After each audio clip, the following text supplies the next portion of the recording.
Hello, I'm Will, and I recently returned from a trip to Saint Helena Island. What first sparked my interest in visiting Saint Helena is that we were invited to visit, and not knowing the destination and not having thought about it in too much previously, I thought it was a destination that would, be somewhere interesting to go to, and also, if it had value, would add to Jenman's branding very well. In as much as we could then add it to the other destinations that we sell.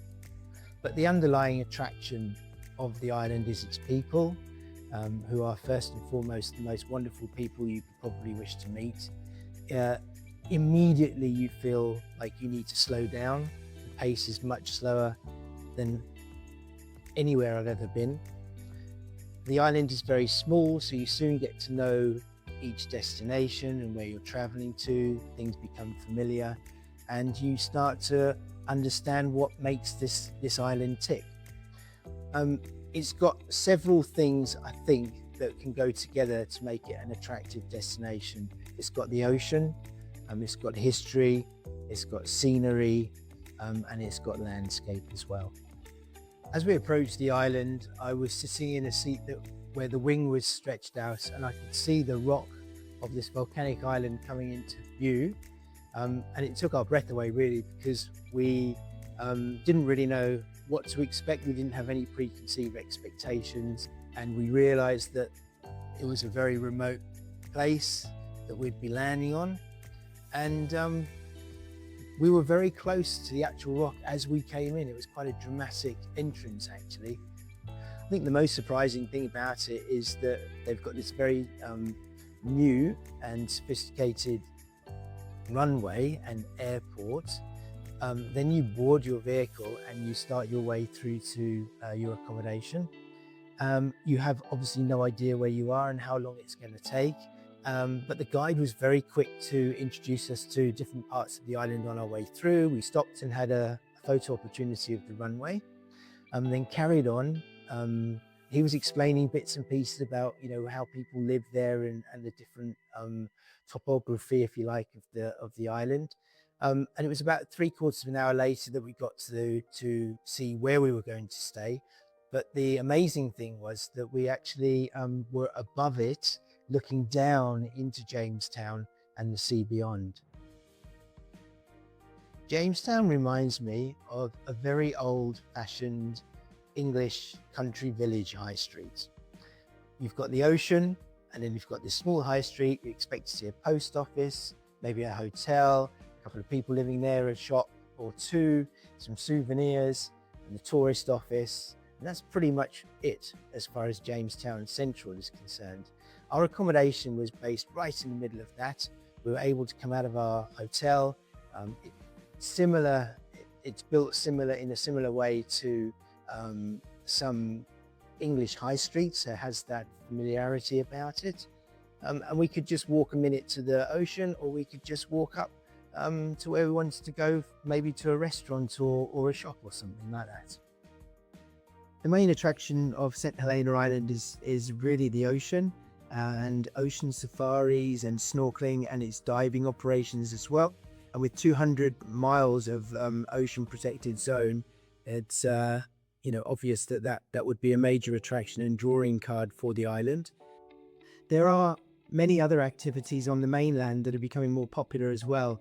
The first one I can think of is Jacob's Ladder, which is a 699 steep step climb up some sheer mountains just in Jamestown.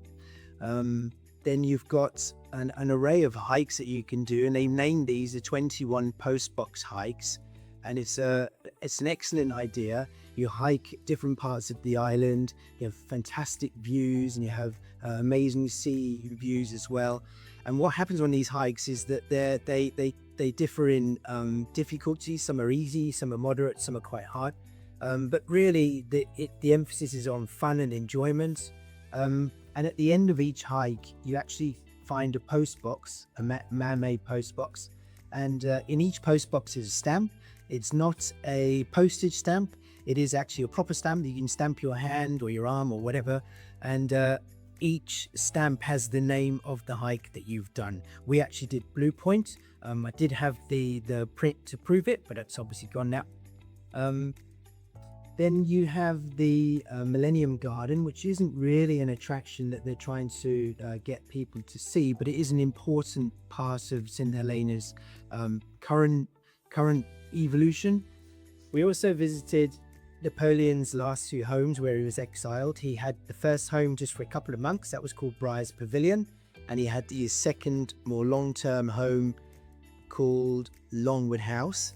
And he made that into his home, and he also creates a beautiful garden towards the end of his life there as well, which is still maintained today. Another fascinating place to visit is Farm Lodge Country Home, which is owned by a local St Helena lady and her English husband, and they have used the accommodation set in the mountains to allow people to stay there. But more recently, they're inviting groups across for evening dinners and long afternoon lunches, and they also have a small coffee plantation on the premises as well. Another fascinating thing about St Helena is it has a branch of the National Trust. Now everybody from Brisbane will know what the National Trust is. It's an organisation looking after all the stately homes and that kind of thing. And in St Helena they have a small branch. Most of the resources they get these days is being used to hopefully evolve some of the land there, but mainly to look after their one and only endemic bird, which is the lyrebird. Some of the must-see and must-do activities and experiences on the island are Jonathan the Tortoise, who I think is about 190 years old, the oldest living mammal in the world. He resides at the governor's residence, and the governor is there and lives there. So we had a good tour of the governor's house as well. I think St Helena definitely fits into the philosophy of Jenman Safaris and how we want to brand ourselves and how we want to offer our products to those that are looking to travel, not only to familiar destinations, which are still remarkable, but also other unique intrepid destinations such as St Helena, for example. It's a destination that definitely needs expert advice. It is possible to travel there and it is possible to see things, but with people that have been there and seen it and experienced the things that the island provides, it gives us first-hand knowledge to add to that expertise that we can offer, and just allows us to give specific information to people that are looking to travel there.